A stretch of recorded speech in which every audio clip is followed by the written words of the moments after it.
La cousine s'était enfuie, et elle fut obligée de feindre pour épouser le redoutable cheikh de Dubaï. Elle se couvrit entièrement pour qu'il ne voie pas qu'elle était une imposture, mais le cheikh l'obligea à retirer son voile et découvrit qu'elle n'était pas la fiancée qu'il avait achetée. Alors, il verrouilla la porte et dit « Je préfère l'imposture ». Le tissu noir pesait dans les mains de Marie-Edwige, comme s'il était fait de plomb et non de soie. Devant le miroir orné du pantouse loué à Dubaï, elle reconnaissait à peine son propre reflet, mais la véritable terreur ne résidait pas dans ce qu'elle voyait, mais dans ce qu'elle devait cacher. À ses côtés, l'oncle Robert arpentait la pièce, la sueur froide visible sur son front, marmonnant des malédictions contre sa fille qui s'était enfuie au milieu de la nuit.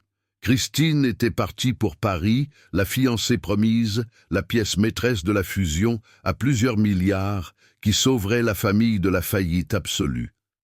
Elle avait simplement pris un jet privé et disparu, ne laissant derrière elle qu'une note de débit de carte de crédit et le chaos. Robert s'arrêta, saisissant les épaules de Marie-Edwige avec une force désespérée. Ses yeux scrutaient le visage de sa nièce, cherchant la moindre ressemblance avec sa fille, mais la génétique avait été cruellement différente. Christine était l'image de la mondaine européenne, peau de porcelaine, cheveux blonds, yeux bleus, vides.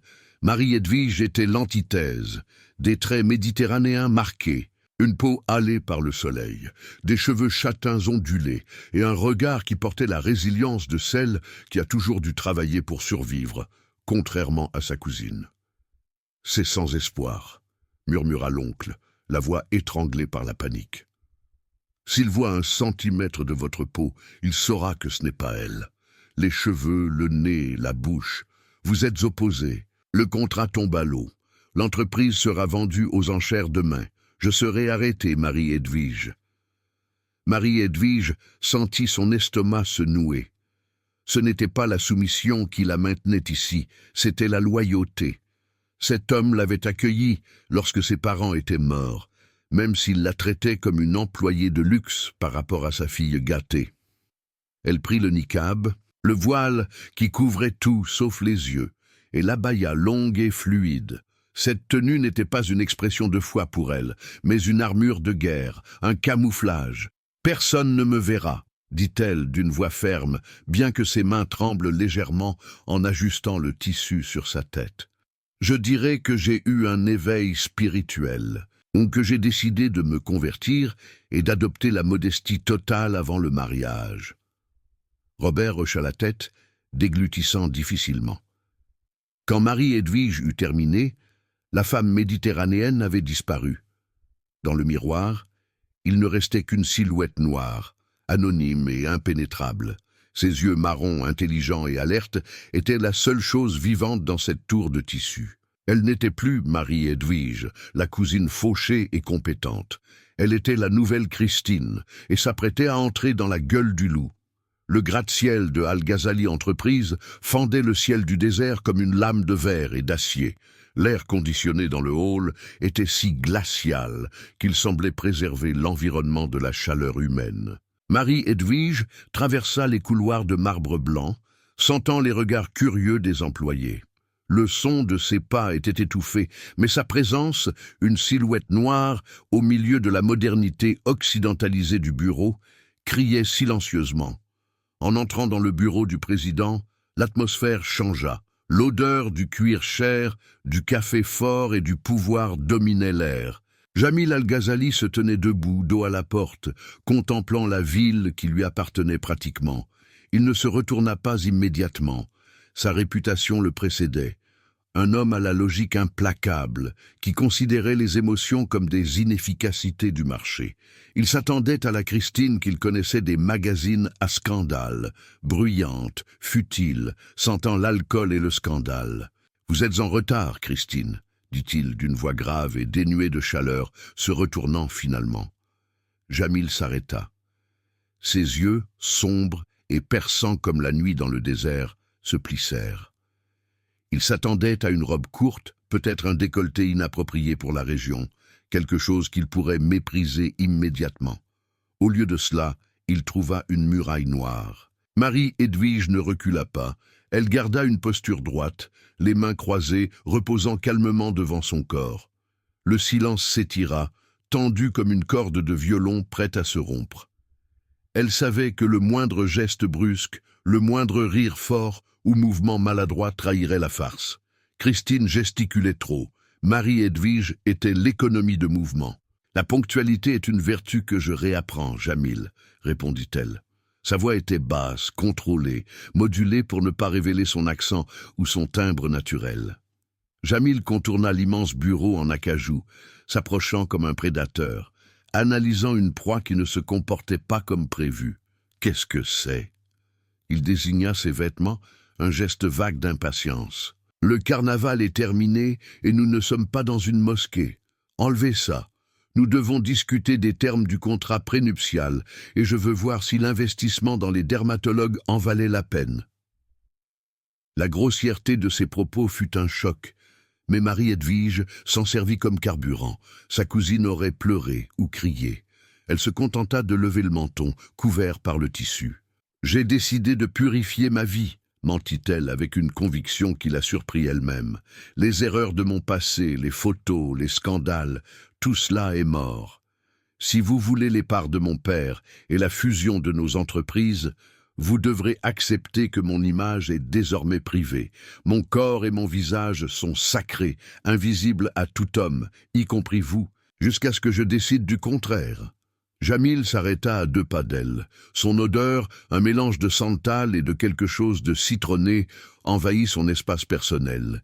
Il l'étudia, cherchant la faille, le rire contenu, la mauvaise blague.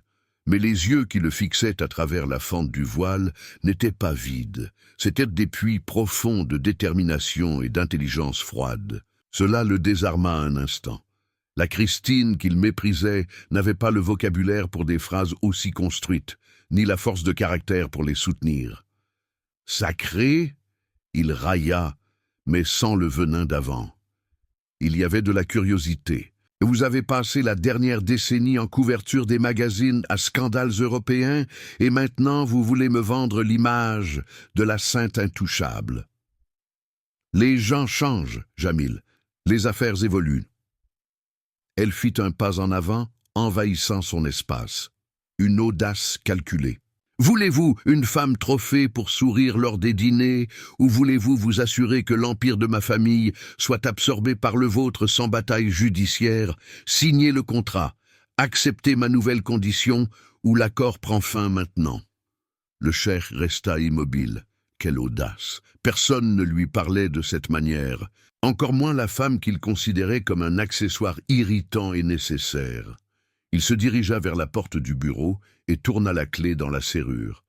Le clic métallique résonna dans la grande pièce, faisant manquer un battement au cœur de Marie-Edwige. « Vous parlez bien, très bien !» Jamil se retourna, adossé à la porte verrouillée, les bras croisés sur sa large poitrine. Le costume italien sur mesure ne cachait pas la tension musculaire de celui qui s'apprêtait à asséner un coup. Bien trop bien pour la femme qui m'a un jour demandé si la Suisse se trouvait en Amérique du Sud. Marie-Edwige sentit la sueur froide couler dans son dos, invisible sous les couches de vêtements. Elle avait exagéré son intelligence, sous-estimé sa mémoire concernant la stupidité de sa cousine. La souffrance apporte la sagesse, tenta-t-elle reculant d'un pas. « Arrêtez !» ordonna Jamil. Sa voix n'était plus moqueuse, elle était un commandement absolu.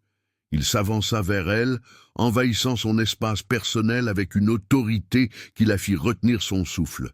« Je n'achète pas ce théâtre. La religion ne change pas l'intellect du jour au lendemain, et votre voix a une cadence différente. » Il tendit la main. Marie-Edwige tenta d'esquiver, mais il fut rapide, lui saisissant le poignet fermement, mais sans la blesser. Son toucher brûla à travers le fin gant. « Pour signer ce contrat qui implique des milliards et l'avenir de mon héritage, je dois savoir qui j'épouse. J'exige de voir le visage de ma fiancée maintenant. » Il n'y avait pas d'issue. Si elle refusait, il appellerait la sécurité. L'oncle serait arrêté pour fraude, et leur vie serait finie. Si elle se montrait, la farce prendrait fin de la même manière. Mais peut-être y avait-il une chance de négocier la vérité. Sa logique était célèbre, peut-être que la logique vaincrait la colère. Les mains tremblantes, Marie-Edwige porta ses doigts au bord du voile.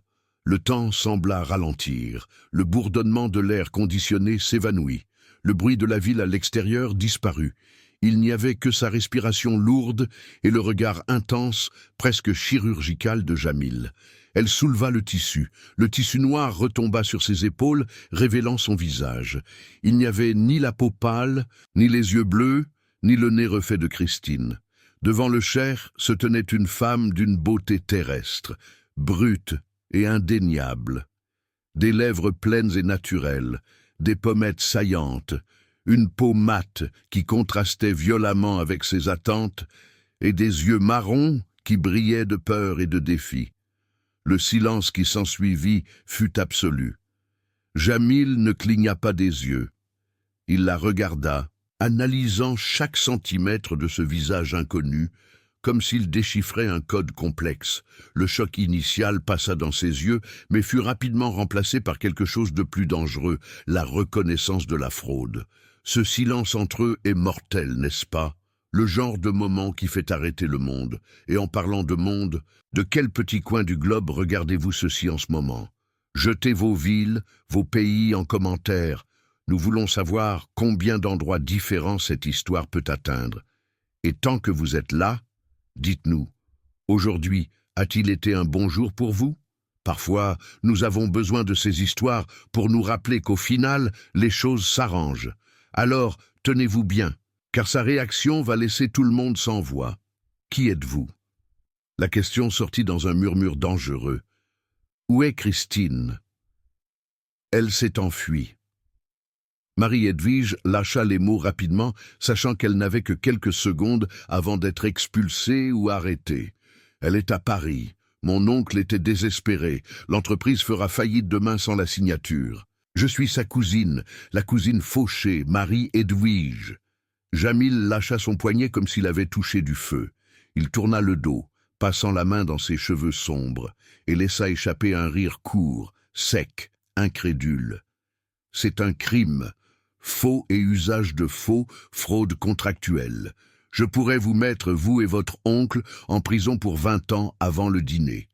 Mais vous n'y gagnerez rien, répliqua Marie-Edwige, sa voix prenant de la force. Elle n'avait plus rien à perdre. Le voile était tombé. Il ne restait plus que la vérité nue et crue. Si vous nous dénoncez, le scandale fera chuter les actions des deux entreprises. La fusion annulée vous fera perdre l'accès au port que mon oncle contrôle, ce que vous voulez vraiment. Vous perdrez de l'argent, Jamil, beaucoup d'argent. Il s'arrêta. La mention des ports et de l'argent fit que l'homme d'affaires prit le dessus sur l'homme trahi. Il se retourna lentement, la regardant non plus comme une femme, mais comme une variable dans une équation complexe. « Continuez, dit-il froidement. Christine est une enfant gâtée qui jetterait la honte sur votre nom en une semaine. Je ne suis pas elle. Je gère les finances de la maison de mon oncle depuis 5 ans.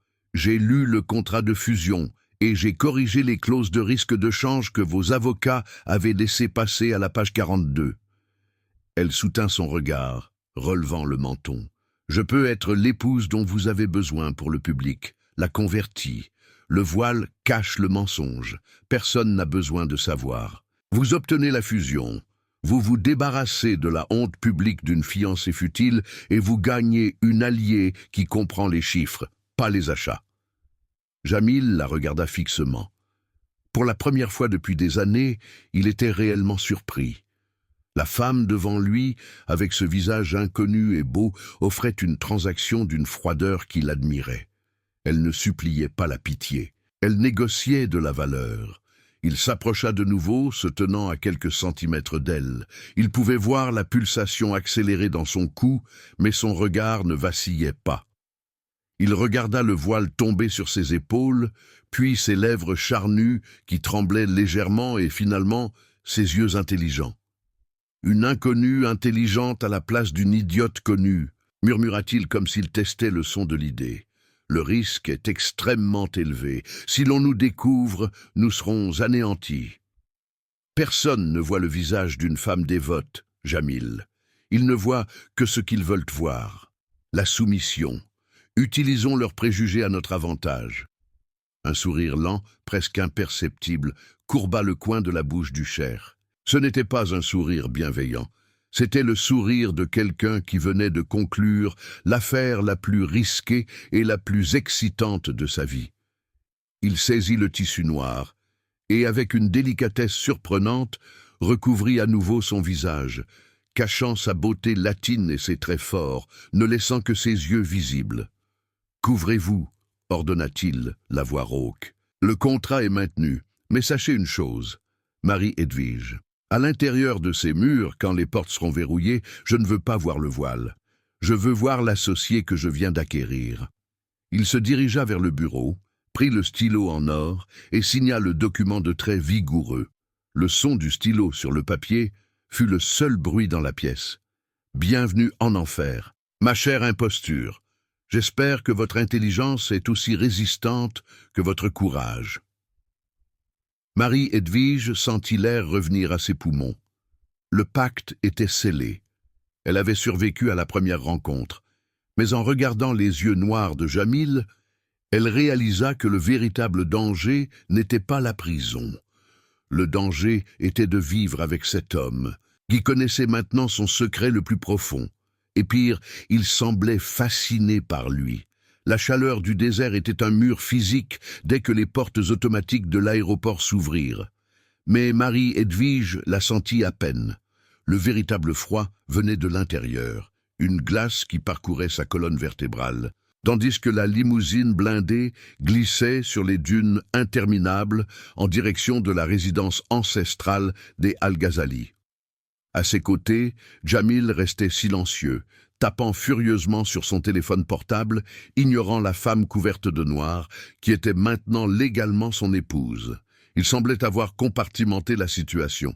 Elle était un problème résolu, un actif acquis. Mais pour elle, chaque kilomètre parcouru était un pas plus profond dans un mensonge qui pouvait lui coûter la vie. Lorsque les portes en fer forgé, ornées du blason doré de la famille, s'ouvrirent, Marie-Edwige retint son souffle. Ce n'était pas une maison, c'était une forteresse de marbre blanc et de verre, entourée de jardins qui défiaient l'aridité de la région.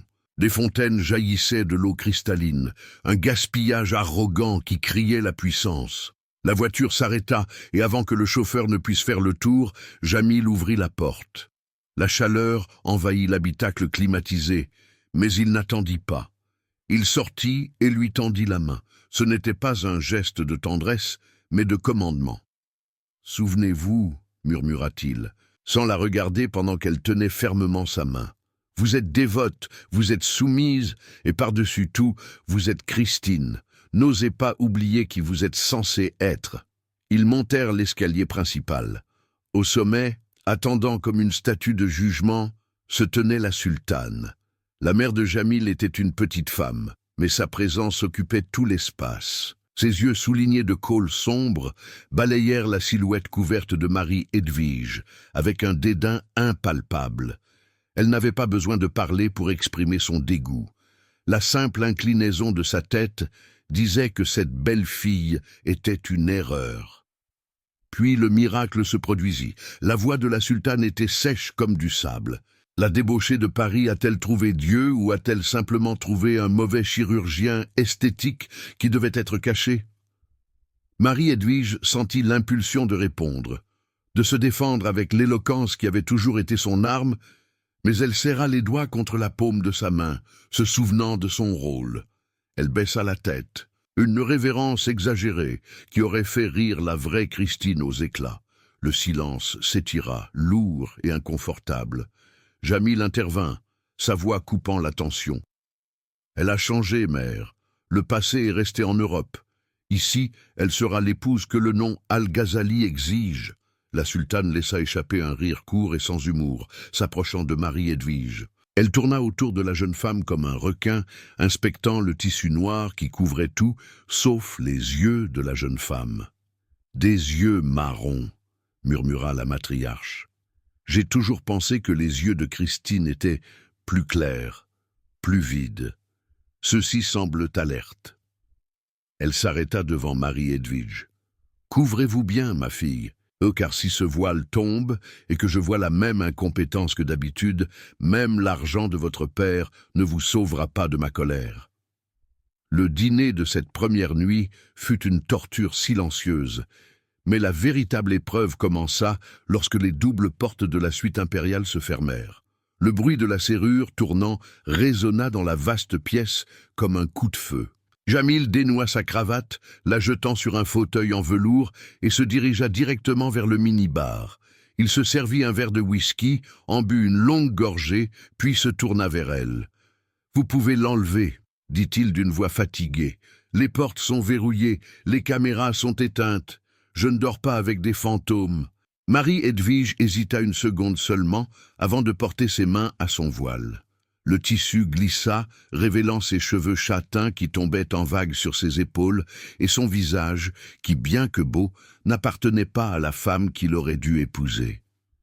Elle inspira profondément, l'air froid de la climatisation touchant sa peau pour la première fois depuis des heures. Jamil l'observa, ses yeux noirs parcourant chaque détail de son visage, comparant la réalité aux souvenirs des photos de sa cousine. « C'est troublant », admit-il en s'approchant d'elle. Il s'arrêta à un pas, l'odeur de santal et de tabac envahissant son espace personnel. « Vous avez son odeur ? Peut-être le même parfum cher, mais pas son essence putride. » Il leva la main, la sienne frôlant presque son visage, mais s'arrêta en l'air. « Qui êtes-vous, Marie-Edwige? Que fait une femme comme vous au milieu de cette saleté? »« Je survis, » répondit-elle, soutenant son regard. « Tout comme vous. Vous aviez besoin de la fusion des entreprises pour sauver votre héritage. J'avais besoin d'argent pour sauver ma famille. Nous ne sommes que deux mercenaires partageant une chambre de luxe. » Jamil sourit, ce même sourire dangereux qu'elle avait vu au bureau. « Mercenaire, j'aime ça, c'est honnête. » Il s'éloigna, se dirigeant vers une table de travail dans le coin de la pièce où des piles de documents étaient éparpillés. « Si vous voulez survivre ici, associé, vous devez être utile. Christine était un poids mort. J'espère que vous ne l'êtes pas. » Dans les semaines qui suivirent, une étrange routine s'installa dans cette suite.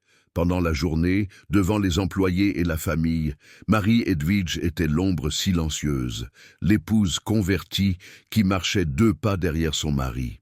Mais la nuit, la chambre se transformait en centre d'opération. Jamil était au milieu d'une acquisition hostile d'une société minière rivale, et les rapports financiers couvraient le lit king size. C'est lors d'une de ces nuits que la dynamique changea pour toujours. Jamil se massait les tempes, frustré, jurant en arabe en relisant un contrat de 300 pages. « Il cache des passifs », dit-il dans le vide avec fureur. « Les chiffres ne concordent pas, mais je ne trouve pas où ils ont enterré la dette. » Marie-Edwige, qui était assise sur le divan en train de lire un livre, leva les yeux. Elle se leva, s'approcha de la table et prit le rapport qu'il avait jeté de côté. Jamil l'observa avec scepticisme, s'attendant à ce qu'elle fasse un commentaire futile sur la conception du papier. Au lieu de cela, elle prit un stylo. « Allez à la page 42, » dit-elle d'une voix ferme. « Les notes de bas de page sur les filiales des îles Caïmans. » Elle encercla un paragraphe. « Ils mettent en levier la dette via des sociétés écrans, la classant comme investissement opérationnel pour gonfler l'EBITDA.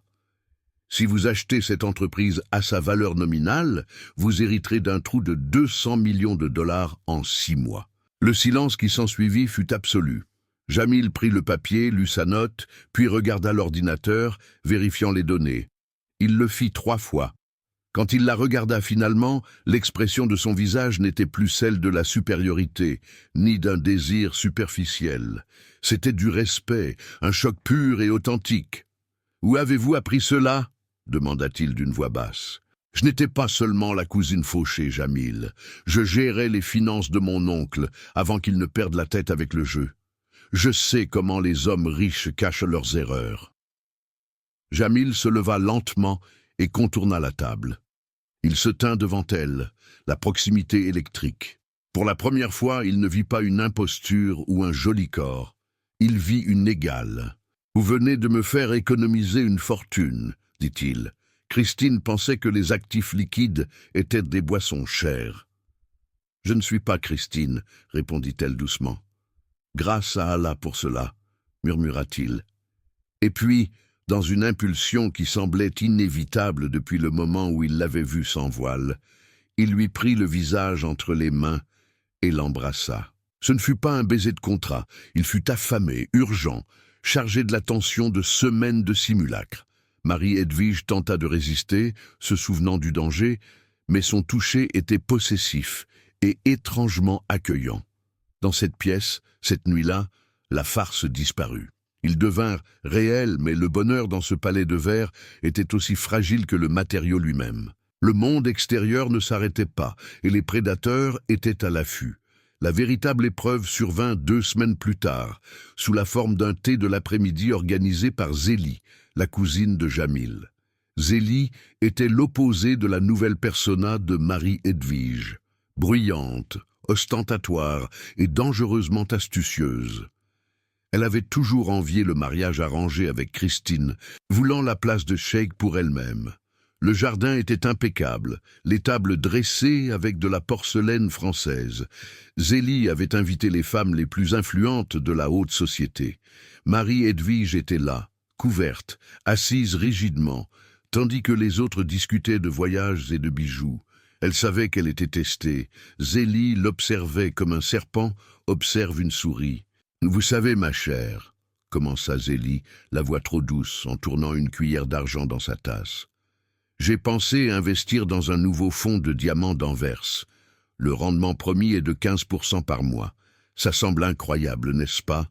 Christine a toujours adoré les diamants. Vous devez être ravis. » C'était un piège, un schéma de Ponzi classique, évident pour quiconque ayant le moindre savoir financier, mais attrayant pour quelqu'un de futile et avide, comme la vraie Christine. Le rôle de Marie-Edwige exigeait qu'elle acquiesce, qu'elle montre un enthousiasme enfantin, mais elle était fatiguée de la chaleur du tissu lourd, du mépris de ses femmes. Et peut-être que la confiance que Jamil lui avait accordée lors de ses nuits de travail l'avait rendue imprudente. Ou peut-être était-ce simplement l'instinct de protéger l'argent de la famille maintenant qu'elle s'en sentait partie. 15% par mois est mathématiquement insoutenable pour le marché actuel des matières premières, Zélie, dit Marie-Edwige. La voix sortit étouffée par le tissu, mais claire. La volatilité des diamants bruts ne permet pas une telle marge sans un risque de perte de capital total. C'est une pyramide. Vous perdrez tout en 3 mois. Le jardin se tut. Les tasses s'arrêtèrent à mi-chemin. Zélie cligna des yeux, le sourire figé sur son visage parfait. Cette phrase ne contenait pas seulement un vocabulaire technique, elle contenait un raisonnement logique. La Christine, qu'elle connaissait à peine, savait calculer la monnaie d'un achat. La Christine qu'elle connaissait aurait demandé si les diamants étaient roses ou jaunes, pas parler de la volatilité des matières premières. Les yeux de Zélie se plissèrent, fixant la femme couverte devant elle. Le soupçon fleurit sur son visage, se transformant en une certitude malveillante. « Comme c'est perspicace de votre part, » dit Zélie lentement, la voix dégoulinant de poison. « Je ne savais pas que le Coran enseignait l'économie avancée, ma chère cousine. Votre voix sonne également différemment. L'accent. » Marie-Edwige sentit le sang se figer. Elle avait commis l'erreur fatale. Son intelligence, sa plus grande qualité, venait de devenir sa sentence de mort. Zélie se leva brusquement, lissant sa robe. « Excusez-moi, mesdames. Je dois passer un appel urgent en Europe. J'ai un détective privé à Paris qui a besoin de nouvelles instructions. » Tandis que Zélie s'éloignait, le portable à l'oreille, Marie-Edwige resta immobile, le cœur battant contre ses côtes comme un oiseau en cage. Elle regarda les murs du palais. Ce qui lui semblait auparavant une protection, lui apparaissait maintenant comme le mur d'une prison, sur le point de s'effondrer sur sa tête. La nuit de passion et de partenariat avec Jamil semblait désormais un rêve lointain. La réalité était sur le point de réclamer son prix, et la monnaie d'échange serait la vérité qu'elle avait tant lutté pour cacher. Le jubilé de diamant de Al-Ghazali Holdings n'était pas seulement une fête, c'était une déclaration de pouvoir. La salle de bal principale du palais semblait avoir été sculptée dans la lumière dorée et le cristal. Des lustres de la taille de petites voitures pendaient du plafond voûté, déversant une lueur qui se mariait aux coupes de champagne sans alcool et aux sourires calculés. Marie-Edwige se sentait petite sous la grandeur de ce plafond, mais pas à cause de l'architecture. Le tissu noir de son niqab, qui ces dernières semaines lui avait servi d'armure impénétrable, lui semblait désormais suffocant, lourd de la sueur froide qui perlait à sa nuque. Depuis l'incident dans le jardin 3 jours auparavant, Zélie l'observait non plus avec le dédain habituel, mais avec la patience prédatrice d'une vipère qui sait exactement où dort sa proie. Jamil était à ses côtés, la main ferme posée sur la courbe de son dos, par-dessus le tissu épais. Son toucher était la seule encre qui l'empêchait de courir vers la sortie la plus proche. Il portait un impeccable costume occidental, coupé sur mesure, qui accentuait la largeur de ses épaules, contrastant avec le kéfier traditionnel sur sa tête. Il irradiait une confiance absolue. Pour Jamil, cette soirée était la célébration de fusion et de profits records, résultat direct des stratégies que Marie-Edwige lui avait murmurées à l'oreille lors des longues nuits dans son bureau privé. Il croyait que son intelligence était un secret qu'il partageait, un avantage tactique. Il ne voyait pas la tempête se former dans les yeux de sa cousine de l'autre côté du salon. « Respirez », murmura Jamil, se penchant légèrement pour qu'elle seule entende. L'odeur de santal et d'épices qui émanait de lui l'apaisa un instant. « Vous êtes tendu. Ils vous regardent parce que vous êtes la femme mystérieuse qui a doublé les profits de l'entreprise, pas parce qu'ils savent quelque chose. » Marie-Edwige tenta de sourire derrière le voile, une action inutile et invisible. « Zélie ne nous quitte pas des yeux, Jamil. Elle sait. Je sens qu'elle sait. » Zélie est inoffensive. C'est juste de l'envie parce que son père a perdu sa place au conseil. Jamil répondit avec dédain, la guidant à travers la foule qui s'ouvrait comme la mer Rouge devant eux. « Ce soir, nous consolidons notre position. Demain, peu importe ce qu'elle dira. » Ils s'arrêtèrent devant la sultane. La matriarche était assise sur un trône de velours rouge, entourée d'amis qui ressemblaient à des corbeaux parés de bijoux. La mère de Jamil regarda sa belle-fille voilée avec la froideur d'un iceberg. Elle n'avait jamais accepté cette conversion religieuse soudaine de Christine, mais les chiffres financiers l'avaient temporairement réduite au silence. « J'espère que vous êtes prêt pour le discours, mon fils, » dit la sultane, ignorant complètement la présence de Marie-Edwige. « Les actionnaires attendent une vision d'avenir, pas seulement des feuilles de calcul. »« L'avenir est garanti, mère, » répondit Jamil, serrant légèrement la taille de Marie-Edwige, « grâce aux décisions que nous avons prises récemment. » La douce musique de l'orchestre s'arrêta brusquement. Le son aigu d'un micro coupa l'air, faisant que tous les invités portèrent les mains à leurs oreilles et se tournèrent vers la scène principale. Zélie était là. Elle tenait le micro d'une main et une tablette de l'autre. Sa robe de soie vert émeraude brillait sous les projecteurs et son sourire était triomphant, cruel et terrible.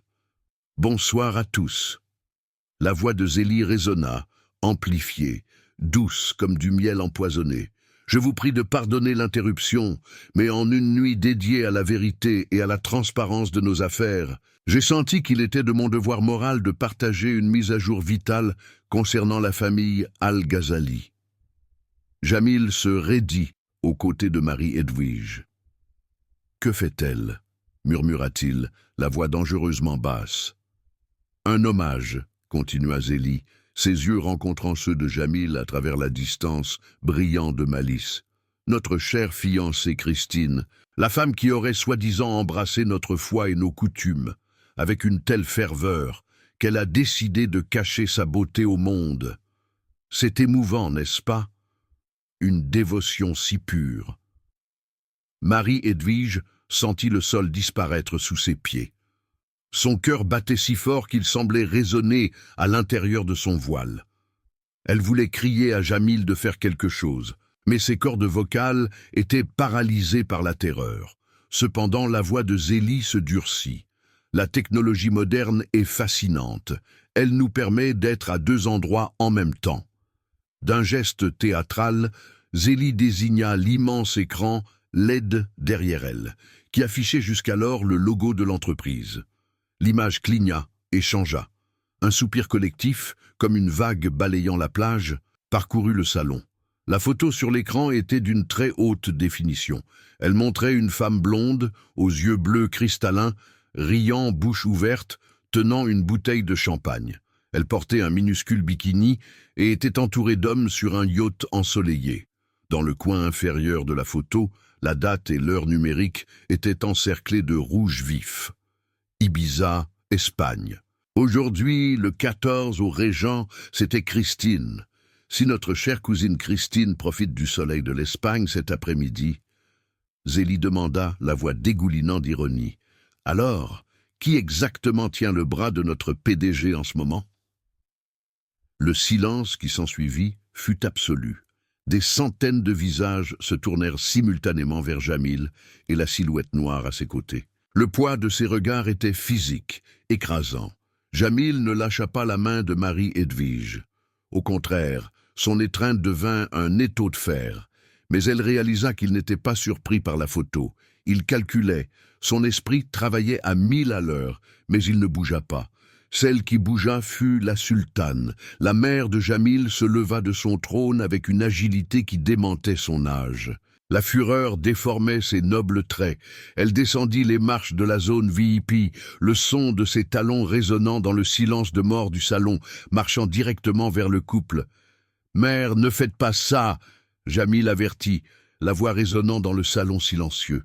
Il tenta de se placer devant Marie-Edwige, mais la sultane était rapide et mue par une indignation qui transcendait la logique. « Vous avez fait entrer une imposture dans ma maison ?» siffla la sultane, les yeux injectés de rage. « Vous avez souillé notre sang par une fraude !» Avant que Jamil ne puisse l'intercepter, la sultane tendit la main. Ses doigts, ornés de lourdes bagues, agrippèrent le bord du tissu noir qui couvrait la tête de Marie-Edwige. Il y eut une seconde de résistance, le tissu s'étirant, puis le son d'un léger déchirement. D'une violente secousse, le voile fut arraché. Le monde tourna. Marie-Edwige sentit l'air froid de la climatisation frapper son visage pour la première fois depuis des semaines, un choc thermique qui la fit halter. Elle ferma les yeux instinctivement, se recroquevillant, attendant le coup, le cri, la prison. Mais ce qui vint fut un murmure, un son de confusion et de choc qui devint un brouhaha chaotique. Marie-Edwige ouvrit les yeux. Elle était exposée. Ses cheveux châtains, épais et ondulés, tombaient sur ses épaules, libérés du bonnet qu'elle portait en dessous. Sa peau mate, avec cette teinte olive dorée, brillait sous la lumière des lustres. Ses yeux, grands et marron foncé comme du café fort, étaient écarquillés de peur. Le nez, la bouche, la structure osseuse, rien là ne rappelait, même de loin, la physionomie délicate et européenne de Christine. Ce n'était pas une sœur jumelle, ce n'était pas une sosie, c'était une parfaite étrangère. Le contraste était brutal. La fraude n'était pas seulement un mensonge, c'était un abîme visuel. La sultane tenait le voile noir dans sa main, comme un serpent mort, regardant de Marie-Edwige à la photo de la blonde sur l'écran, puis de nouveau à la femme brune devant elle. La compréhension de l'ampleur de la tromperie la fit chanceler. Qui est cette créature? La voix de la sultane trembla, oscillant entre le dégoût et l'incrédulité. Jamil, qui est cette femme? Zélie, depuis la scène, rit. Un rire court et victorieux. Il semble que le grand Jamil Al-Ghazali ait épousé la femme de ménage ou peut-être une quelconque inconnue rencontrée dans la rue. L'entreprise est entre les mains d'une fraude. Les flashs des appareils photo commencèrent à éclater, aveuglant Marie-Edwige. Chaque éclair était comme une gifle. Elle sentit les larmes chaudes monter, l'humiliation brûlant sa peau. Son instinct fut de couvrir son visage de ses mains, de disparaître, de fuir loin de ce palais de verre, qui ressemblait maintenant à une arène d'exécution. Elle tenta de lâcher la main de Jamil. C'était la fin. L'accord était rompu, le mensonge révélé. Elle devait courir avant qu'il n'appelle la police, mais Jamil ne la lâcha pas. Il tira sa main avec force, l'attirant contre son torse. Le mouvement fut si brusque qu'elle le heurta. Il la regarda, non avec la colère qu'elle attendait, mais avec une intensité féroce. Il vit la peur dans ses yeux, la vulnérabilité totale de celle qui avait été dénudée en place publique, et quelque chose en lui se brisa. Non pas la confiance, mais la froideur. Jamil se tourna vers la foule, vers sa mère et vers Zélie sur scène. Il lâcha la main de Marie-Edwige juste pour passer son bras autour de sa taille, l'attirant contre lui dans une étreinte possessive et indéniable. Il releva le menton, défiant chaque regard dans cette pièce. Son nom? La voix de Jamil tonna sans avoir besoin de microphone, projetée avec l'autorité de celui qui était né pour commander des empires. C'est Marie-Edwige. Le brouhaha cessa de nouveau. « Et vous devriez montrer plus de respect », continua Jamil, ses yeux balayant le salon comme un phare de recherche, se fixant finalement sur sa mère. « Parce que c'est cette femme, cette étrangère, qui a sauvé vos dividendes au cours des 3 derniers mois. C'est son esprit qui a restructuré notre dette. C'est sa vision qui nous a amenés à cette nuit. » Marie-Edwige le regarda, abasourdie. Il ne s'excusait pas. Il n'inventait pas un nouveau mensonge, il disait la vérité. Jamil regarda Zélie, qui semblait maintenant incertaine sur scène, le sourire vacillant. « Vous vouliez démasquer une fraude, cousine ?» demanda Jamil, la voix froide et cinglante. « La seule fraude ici était l'idée que j'avais besoin de Christine pour être fort. J'ai épousé la femme qui est à mes côtés. J'ai signé les papiers avec elle, et elle est mon épouse devant Allah et la loi, quel que soit le nom qu'elle a utilisé pour se protéger de la toxicité de cette famille. » Il abaissa son regard vers Marie-Edwige. Pour la première fois devant tous, il toucha son visage avec tendresse, son pouce effleurant, caressant son visage exposé. « Allons-y, » dit-il doucement. Jamil tourna le dos à sa mère, à Zélie et à l'élite choquée.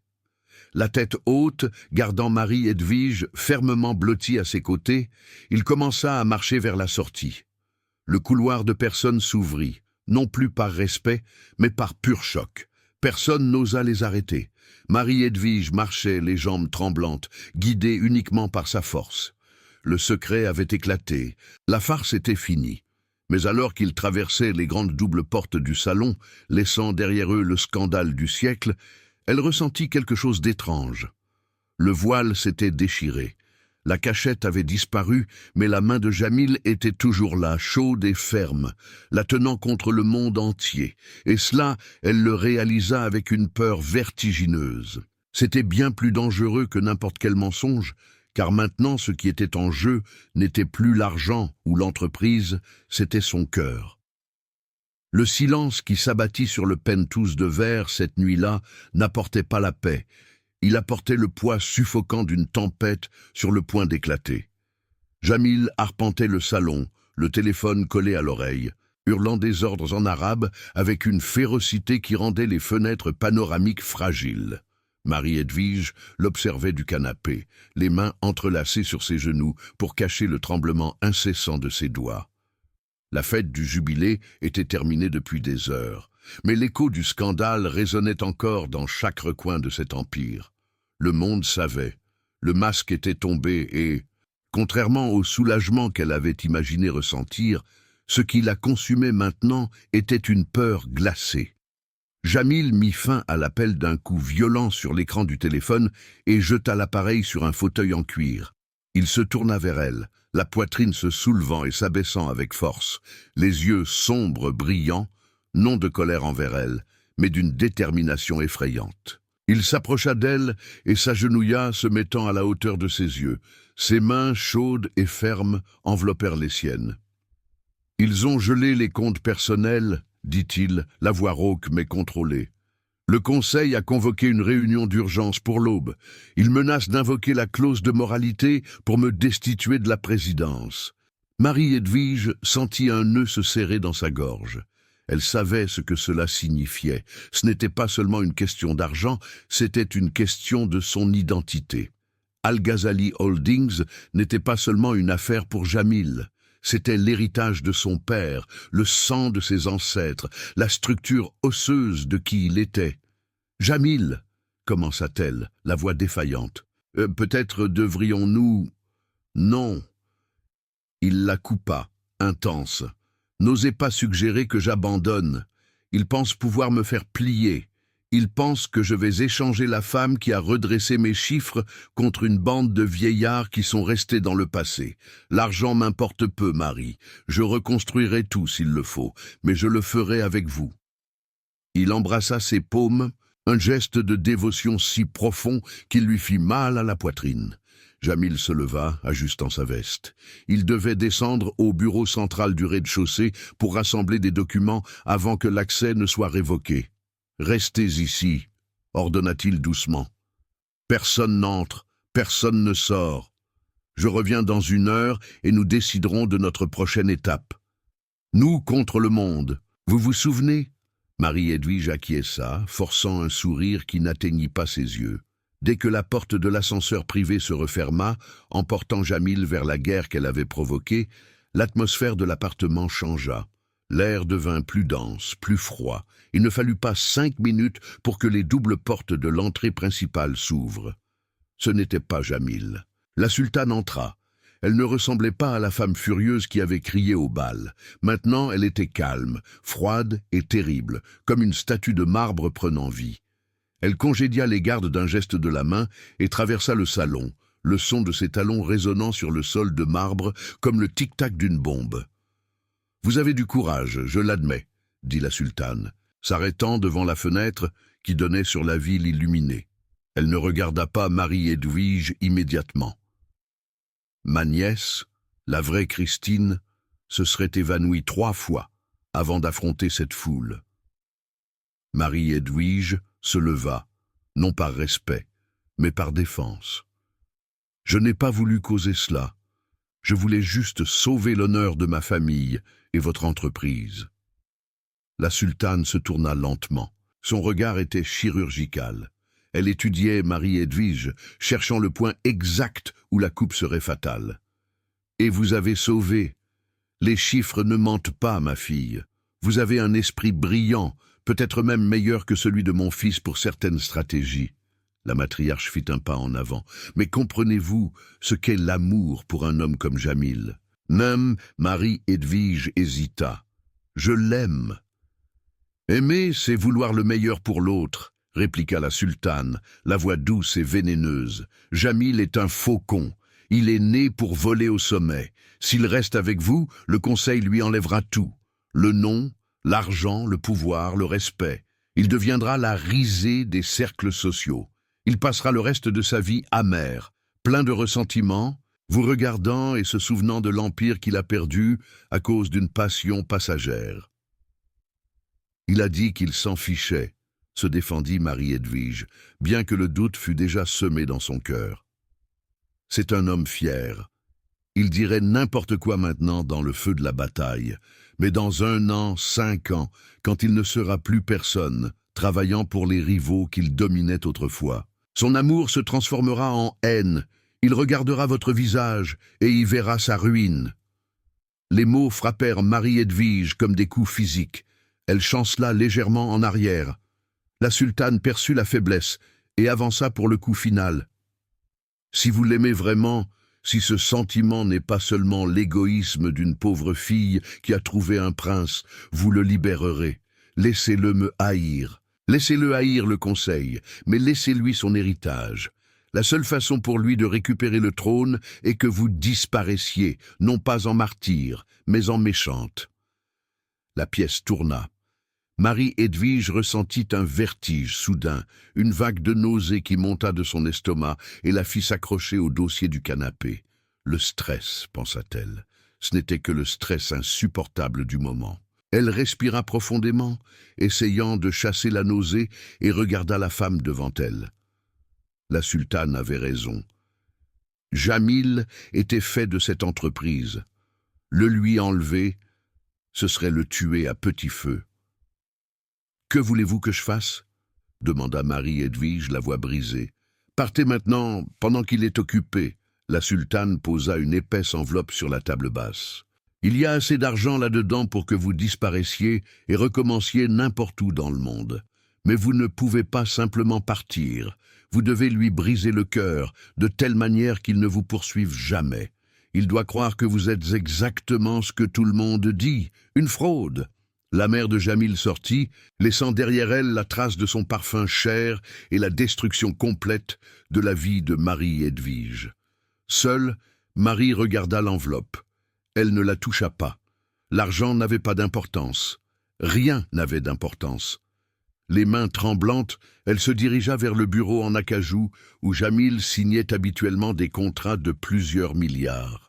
Elle prit une feuille de papier à en-tête, portant le blason de la famille qu'elle s'apprêtait à sauver. Le stylo semblait peser une tonne. Les larmes commencèrent à couler, silencieuses et chaudes, brouillant sa vision. Elle devait être cruelle, elle devait être froide, elle devait être tout ce qu'elle n'était pas pour qu'il puisse être tout ce qu'il méritait d'être. « Jamil !» écrivit-elle d'une écriture tremblante qui se raffermissait au fur et à mesure que le mensonge prenait forme. « La fête est finie, et le plaisir aussi. J'ai cru que je pouvais supporter la pression pour la récompense finale, mais votre mère m'a fait une offre qui n'exige pas que je fasse semblant d'être une épouse dévote pour le reste de ma vie. Ne me cherchez pas. Le contrat a été rempli. J'ai sauvé votre entreprise, vous m'avez donné le style de vie que je voulais et maintenant je prends le paiement final. C'était une bonne affaire. Adieu. » Elle relut le billet. Chaque mot était un couteau dans sa propre poitrine. C'était monstrueux, c'était parfait. Il la haïrait de toutes les fibres de son être. Il retournerait au conseil, furieux, blessé, et reprendrait son empire pour prouver qu'il n'avait pas besoin d'elle. Marie-Edwige laissa le papier sur la table, à côté de l'alliance qu'elle avait retirée de son doigt. Le cercle d'or tourna un instant, avant de s'arrêter, brillant sous la lumière du lustre. Elle ne prit pas l'enveloppe avec l'argent de la sultane, elle la laissa là aussi. Elle ne voulait pas un centime de cette famille. Elle se dirigea vers la chambre, prit juste son ancien sac à main, ses documents français et quelques vêtements simples. Pas de bijoux, pas de robe de haute couture. Alors qu'elle se dirigeait vers l'ascenseur de service, le vertige revint plus fort cette fois. Le sol semblait instable, comme si elle marchait sur l'eau. Elle s'arrêta, appuyant sa main contre le mur froid du couloir, respirant avec difficulté. Son corps était étrange, réagissant d'une manière qu'elle n'avait jamais ressentie auparavant. Une fatigue profonde, un malaise qui allait au-delà de la tristesse. « Ce doit être l'adrénaline qui retombe, » se dit-elle. « C'est juste le choc. » Elle ignora l'avertissement de son propre corps. Il n'y avait pas de temps pour les faiblesses physiques. Elle entra dans l'ascenseur et appuya sur le bouton du sous-sol, alors que les portes métalliques se fermaient, coupant la vue de ce palais de verre où elle avait vécu les jours les plus heureux et les plus terrifiants de sa vie.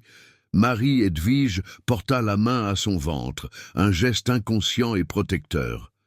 Elle ne le savait pas.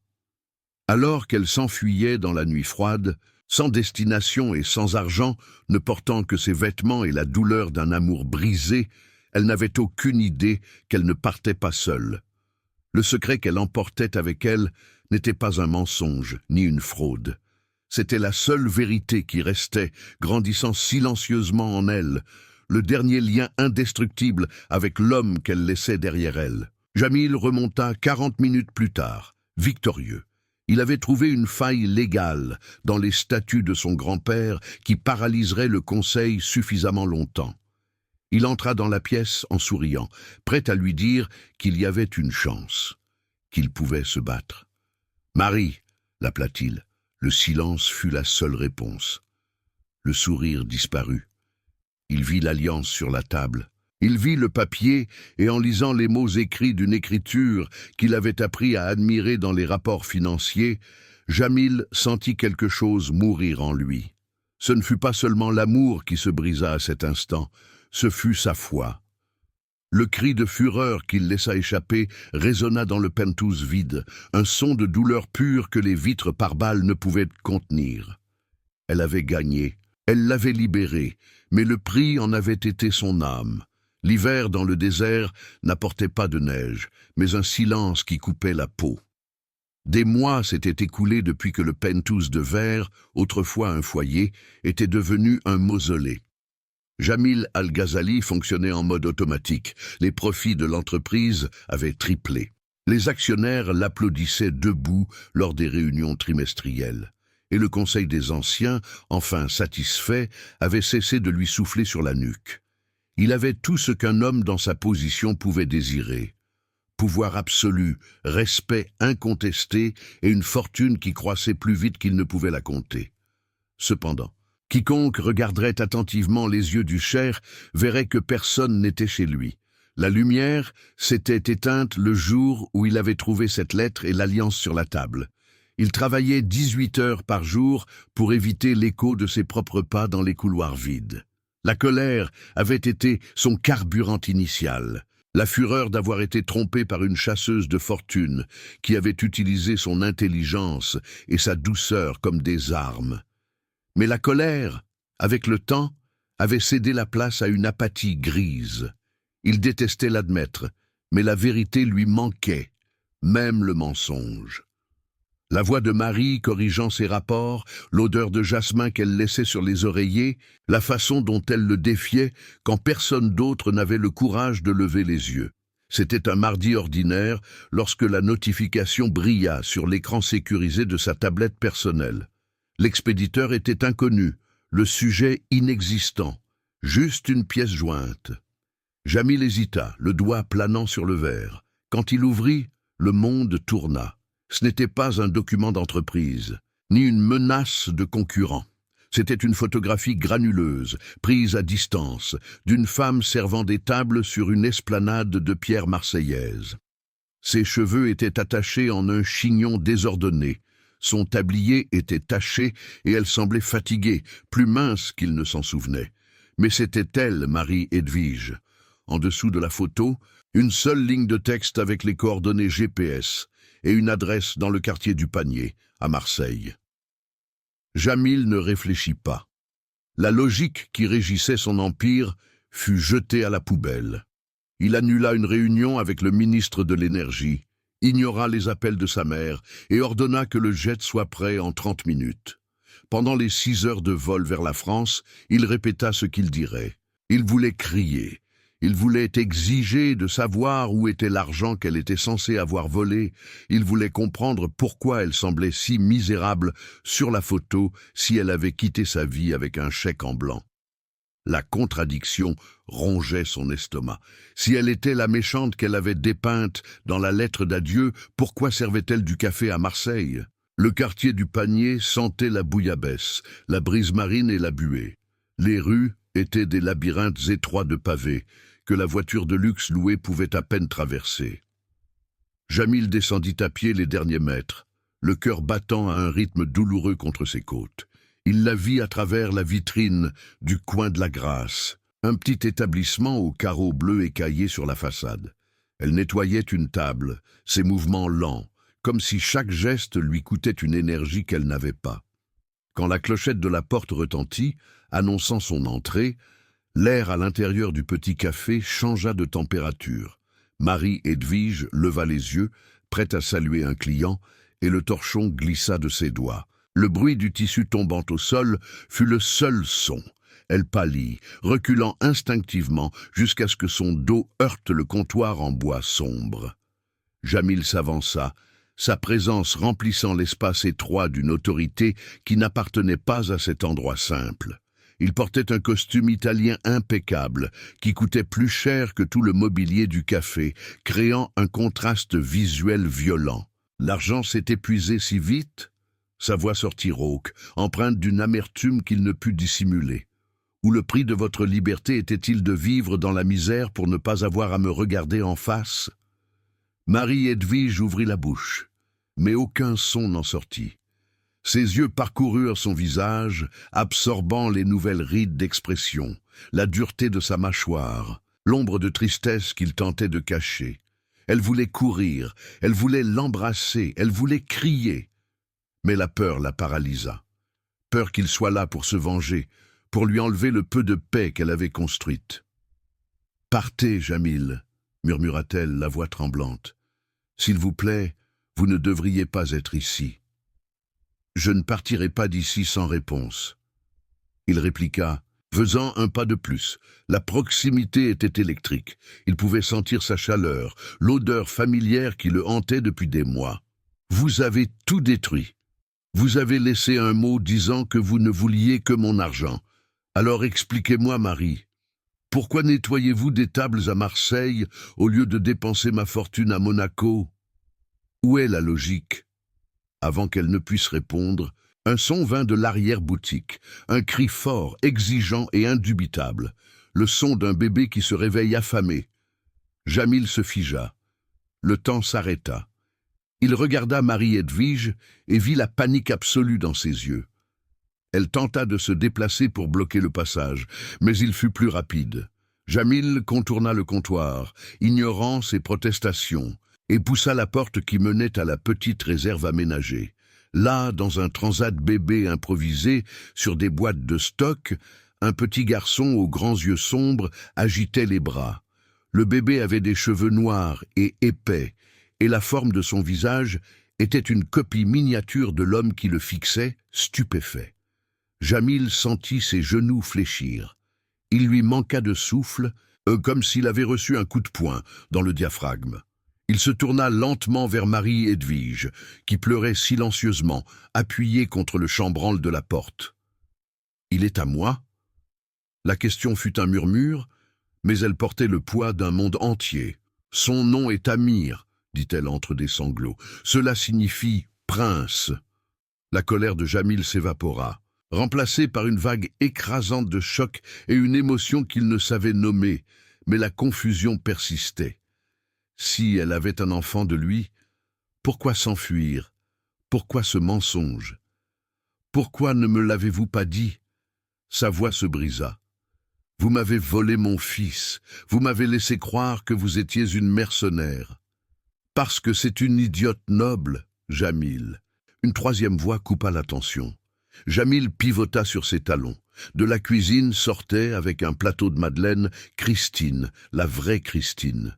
Mais elle ne portait pas de vêtements de marque ou de maquillage lourd. Elle était vêtue d'un jean, d'un simple t-shirt, et ses cheveux étaient attachés en une queue de cheval pratique. Elle semblait plus âgée, mais pour la première fois de sa vie, elle ressemblait à une personne réelle. Christine posa le plateau sur le comptoir avec force. « C'est moi qui ai envoyé l'email », dit-elle, croisant les bras et fixant son cousin. « J'en ai eu marre de la voir souffrir pendant que vous jouez au magnate dépressif dans le désert. »« Vous ?» Jamil alternait son regard entre les deux cousines, son esprit tentant de reconstituer le puzzle. « Elle n'a jamais touché à votre argent, Jamil », lança Christine, désignant Marie-Edwige. « Pas un centime. Son père, mon oncle, l'a forcée à prendre ma place parce que je me suis enfui. J'ai été la lâche. Elle n'a accepté que pour sauver la famille de la faillite et éviter que mon père ne soit arrêté. Et quand le conseil a menacé de vous enlever tout si vous restiez mariés à la fraude, elle est partie. Elle a écrit ce billet horrible pour que vous la haïssiez, parce qu'elle savait que si vous l'aimiez, vous quitteriez l'entreprise pour la poursuivre. Elle a choisi votre héritage au lieu de son propre bonheur. » Le silence qui s'ensuivit fut lourd, dense, la vérité révélée. Jamil regarda Marie-Edwige avec de nouveaux yeux. Il repassa chaque instant des derniers mois, chaque mot dur qu'il avait adressé à sa mémoire. Elle ne s'était pas enfuie avec l'argent. Elle s'était enfuie pour le sauver de lui-même, pour protéger l'empire qu'il avait été élevé pour diriger. Et elle l'avait fait enceinte, seule, travaillant dans un café étranger pour subvenir aux besoins de l'héritier de l'une des plus grandes fortunes du monde. La honte brûla le visage de Jamil. Il s'avança vers Marie-Edwige, non pas comme le puissant Cher, mais comme un homme qui venait de réaliser l'étendue de sa propre cécité. Il prit ses mains calleuses par le travail et les porta à ses lèvres. « Vous avez protégé mon héritage ? murmura-t-il contre sa peau, mais mon héritage ne vaut rien s'il est construit sur votre absence. Marie-Edwige sanglota, la barrière de force qu'elle avait maintenue pendant des mois s'effondrant finalement. Je ne voulais pas que vous perdiez tout, Jamil. Ils allaient vous enlever l'entreprise. Qu'ils gardent l'entreprise, qu'ils gardent le verre, l'acier, le pétrole, dit-il avec fermeté, la regardant droit dans les yeux. Rien de tout cela n'est vraiment à moi. La seule chose qui m'appartient se trouve dans cette pièce, vous et notre fils. Il s'éloigna juste assez pour se diriger vers le transat bébé. Les mains tremblantes, Jamil prit le petit Amir dans ses bras. Le bébé cessa de pleurer instantanément, regardant son père avec curiosité.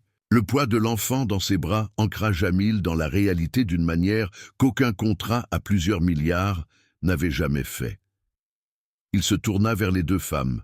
« Christine, dit-il d'une voix ferme. Merci. Vous venez de payer toutes les dettes que votre famille avait envers moi. Nous sommes quittes. » Christine sourit, un sourire triste mais sincère, et retourna à la cuisine, les laissant seuls. « Rentrons à la maison, Marie, » dit Jamil, lui tendant sa main libre. « Je ne peux pas retourner dans cet endroit, Jamil. Le conseil, votre mère, je ne porterai pas de voile pour cacher qui je suis. Plus jamais. » Jamil secoua la tête, un sourire féroce apparaissant sur ses lèvres. « Personne ne vous cachera plus jamais. Vous entrerez par la porte principale, et si quelqu'un du conseil ose remettre en question la mère de mon fils, je dissous le conseil avant qu'ils ne terminent leur phrase. Vous ne revenez pas comme la remplaçante de Christine. Vous revenez comme Marie-Edwige Al-Ghazali, mon épouse. » Le retour au Moyen-Orient ne fut pas discret. Jamil y tint. Le jet privé atterrit sous le soleil brûlant, et une flotte de voitures noires attendait sur la piste. Mais contrairement à l'arrivée furtive des mois auparavant, cette fois, la presse était présente, convoquée par le bureau du cheikh lui-même. Quand la porte de l'avion s'ouvrit, Jamil apparut le premier avec le petit Amir dans ses bras, exhibant l'héritier au monde comme le trophée le plus précieux de sa vie. Derrière lui, Marie-Edwige apparut en haut de l'escalier. Il y eut un murmure collectif parmi les photographes et les dignitaires présents. Elle ne portait pas le niqab noir, aucun voile ne couvrait son visage. Elle était vêtue d'un ensemble de soie bleu marine, élégant et moderne, qui respectait la culture locale sans effacer son identité. Ses cheveux châtains brillaient au soleil, son visage était légèrement maquillé et son expression était d'une sérénité réelle. Au bout de la piste, la sultane attendait, la posture rigide, le visage indéchiffrable. À ses côtés, Zélie semblait avoir avalé un citron. Jamil descendit les escaliers et attendit que Marie-Edwige le rejoigne. Il entrelaça ses doigts aux siens, un geste d'union inébranlable devant les caméras. Ils marchèrent jusqu'à la matriarche. La sultane regarda le bébé dans les bras de son fils, puis le visage découvert et fier de Marie-Edwige. Pendant un long moment, le destin de la famille vacilla. Puis la sultane vit la manière dont Jamil regardait son épouse, non pas avec possession, mais avec une dévotion absolue. Elle vit son petit-fils, son propre sang. La vieille dame soupira, la rigidité de ses épaules cédant légèrement. « Il a les yeux de son grand-père », dit la sultane, la voix sèche, mais sans le venin habituel. Elle regarda directement Marie-Edwige. « Bienvenue de retour. J'espère que vous avez apporté de la patience. Vous en aurez besoin pour gérer cet entêté. » Marie-Edwige sourit, serrant la main de Jamil. « J'ai de la patience à revendre, sultane, et je ne vais nulle part. » Jamil guida sa famille vers la voiture principale. Alors que les portes se fermaient, les isolant dans le confort de la climatisation, il regarda Marie-Edwige et Amir. Le palais de verre au loin brillait imposant. Auparavant, il semblait une prison froide. Maintenant, avec elle à ses côtés, sans voile ni mensonge, il semblait juste un nouveau départ. « Prête ?» demanda-t-elle. « Pour la première fois de ma vie, » répondit Jamil en l'embrassant sur le front. « Je suis complet. » C'était la fin d'une autre histoire de la chaîne. Et si vous êtes arrivé jusqu'ici, vous savez déjà ce qui s'en vient. Mais si vous êtes nouveau, nous vous expliquons. À la fin de chaque vidéo, nous avons un commentaire spécial pour ceux qui regardent nos histoires jusqu'au bout. Et le commentaire d'aujourd'hui sera « J'ai une nuit ». Ah, si vous êtes nouveau ici, sachez que ce sont toujours des commentaires aléatoires et un peu farfelus. N'y prêtez pas attention, c'est notre façon de faire. Et si la fin de Marie-Edwige et Jamil vous a laissé ce sentiment agréable dans la poitrine, ce « ouf », ça a marché, alors ne vous arrêtez pas là. D'autres histoires vous attendent à l'écran maintenant.